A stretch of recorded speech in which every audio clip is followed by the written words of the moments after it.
शहरात गांजा तस्करीला आळा घालण्याकरिता शहर पोलीस यंत्रणा आता सज्ज झाल्याचे दिसून येत आहे। पंचवटी चौकात धडक कारवाई केल्यानंतर आता पुन्हा शहर गुन्हे शाखेच्या पोलीस पथकाने सापळा रचून एकाला ताब्यात घेतले।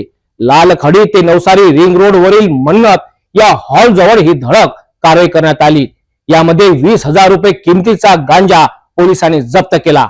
शहरात गांजा विक्री करणाऱ्याच्या विरोधात आता शहर गुन्हे शाखा पोलीस पथक धडक कारवाई करण्यास सज्ज झाले आहेत। काहीच दिवसाआधी गाडगेनगर पंचवटी चौकात लाखो किमतीचा गांजा जप्त करण्यात आला होता। आता पुन्हा शहर गुन्हे शाखेच्या पथकाने लालखडी ते नवसारी रिंग रोड वरील मन्नत हॉल जवळ सापळा रचून एकाला ताब्यात घेतले। पोलीस पथक नागपुरी गेट पोलीस स्टेशन हद्दीत पेट्रोलिंग करीत असताना गुप्त माहिती मिळाली। यावर लालखडी ते नवसारी रिंग रोड वरील मन्नत हॉल जवळ रेड करून शारिक बेग रशीद बेग लालखडी याला ताब्यात घेतले।